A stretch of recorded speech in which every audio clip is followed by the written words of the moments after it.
Bienvenue au Point du Feu pour une autre légende, Wendat, l'esprit de la falaise.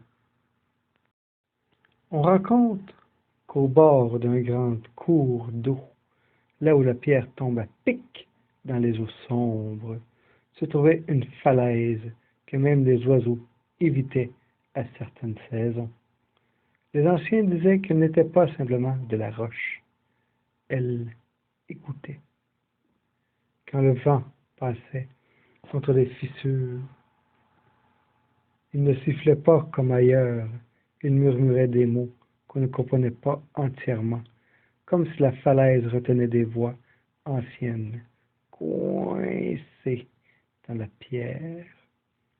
Les chasseurs, en passant, posaient parfois la main sur la roche et disaient ressentir un froid étrange, non pas celui de la température, mais celui d'un regard invisible. Bien avant que les villages Wendat ne s'installent dans la région, la falaise aurait été le lieu d'un événement ancien. On dit qu'un homme, jeune, fier et impatient, avait défié les règles anciennes. Il voulait traverser le territoire seul, sans guide, sans respect pour les signes de la terre. Les anciens l'avaient averti. La falaise était un passage dangereux, non pas à cause de sa hauteur, mais à cause de ce qu'elle retient. Mais le jeune homme n'a pas écouté. La nuit suivante, une tempête a recouvert la vallée. Le tonnerre a frappé la pierre, et au matin, il n'y avait plus de traces de lui. Seulement une empreinte gravée dans la roche, comme si la pierre l'avait absorbé son pas.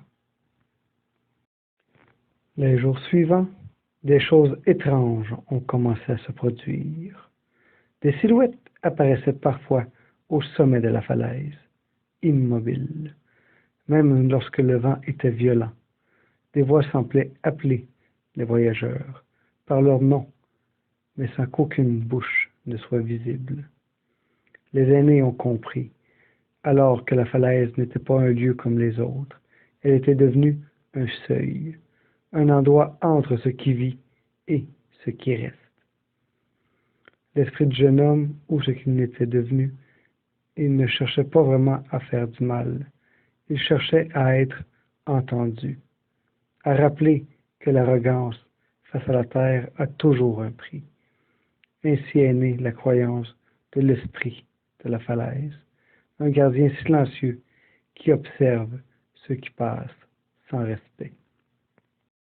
Mais la légende ne parle pas seulement de peur, elle raconte aussi que ceux qui s'approchent avec humilité ne ressentent rien d'hostile.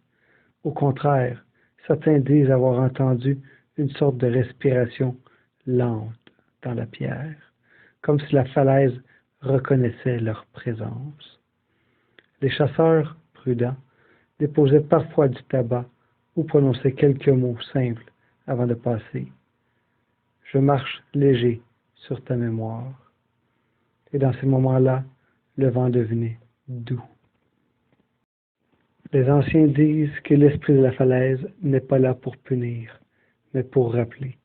Rappeler que la terre n'est pas un décor, qu'elle est faite de mémoire, que chaque geste laissé sans respect finit par revenir d'une façon ou d'une autre, et que même les endroits les plus immobiles ont une histoire à raconter, pour peu qu'on sache écouter sans déranger.